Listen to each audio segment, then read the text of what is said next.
অনেকটাই শান্ত হয়ে গেছে। কিভাবে এটা মেনে নিলেন আর তারপরে কি করলেন আপা?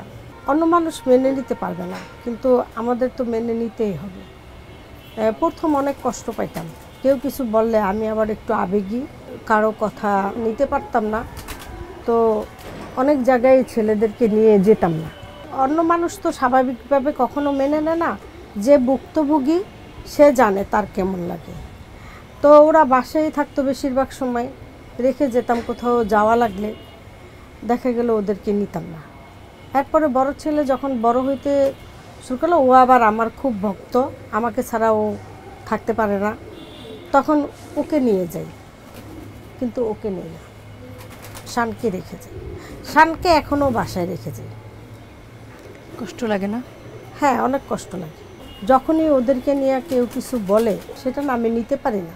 আমার বোনের বাচ্চারা, আমার আত্মীয় স্বজন রিলেটিভ যারা আছে সবার বাচ্চাই ব্রিলিয়ান্ট, সবাই দেখা গেল ওরা বাহিরে পড়াশোনা করতেছে, সবার মতো সবাই, ওদের মানে ফিউচার হয়ে গেছে, কিন্তু ওদেরকে নিয়ে কী করব, এই কথাগুলো যখন মনে পড়ে তখন আর নিজেকে ঠিক রাখতে পারি না, অনেক কষ্ট লাগে।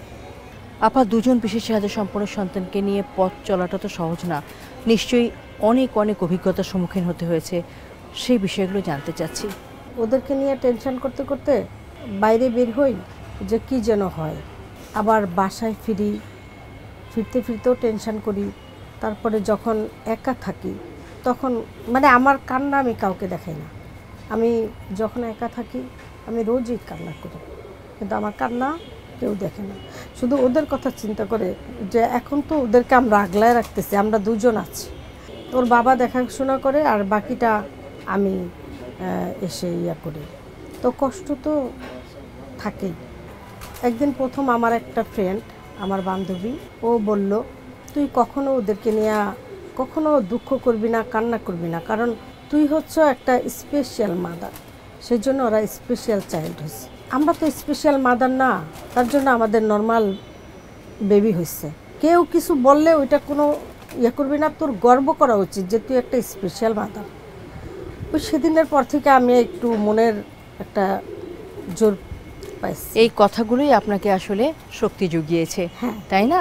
যখন দুটো বাচ্চা স্পেশাল আপনি জানলেন, কি ধরনের আশঙ্কা আপনার মনের মধ্যে জেগে উঠেছিল?